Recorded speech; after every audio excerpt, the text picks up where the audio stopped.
Okay, comparing fractions, starting with the smallest. We've got to put these in order. Now, they've got different denominators, so we're going to need a common denominator.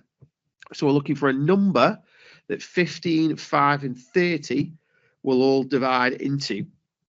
And that number is going to be 30. So very often, one of the numbers that you've got will work for the others. So 15 into 30 is going to be times 2. 5 into 30 is going to be times 6. And 30 is already out of 30. So we don't need to change that one. So what we've got to do now is say, right, well, we're making them all out of 30. How are we doing that? Well, we're making the 15 out of 30 by doubling it. So we need to double the top number as well. Whatever you do to the bottom number, you do to the top number. So if you're doubling the 15, you're doubling the 2. Double 2 is 4. So that's 4/30ths. We're going to need that fraction.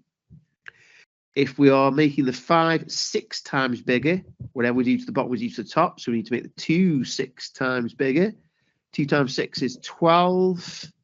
So that's becoming 12/30ths. And we've already said this one, we've got no need to change. So don't change that one because it's already out of 30ths. And then once you've changed into equivalent fractions, you don't need the equivalent fraction any longer. So we don't need the 2/15ths. So now we're looking at 30ths. We've got 4/30ths versus 12/30ths versus 2/30ths.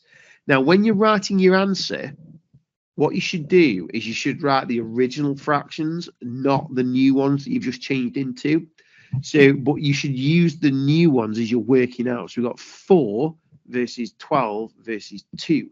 Now, obviously, the smallest is 2/30ths. So 2/30ths is going to be the smallest. Then we're left with 4 and 12. Well, 4 is the next smallest. So that's going to be 4/30ths.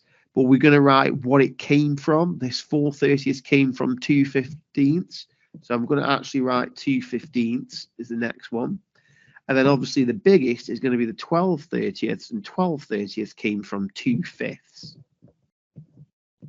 So that's the biggest. But you've got to be really, really careful here, because what some people might do is accidentally put this the wrong way round and think that 2 and 5 are the smallest numbers, so 2/5ths has to be the smallest fraction. That is incorrect.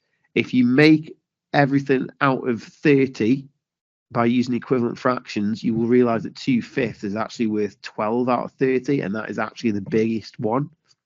So make sure you get everything to have a common denominator, and then you should be able to get the correct answer.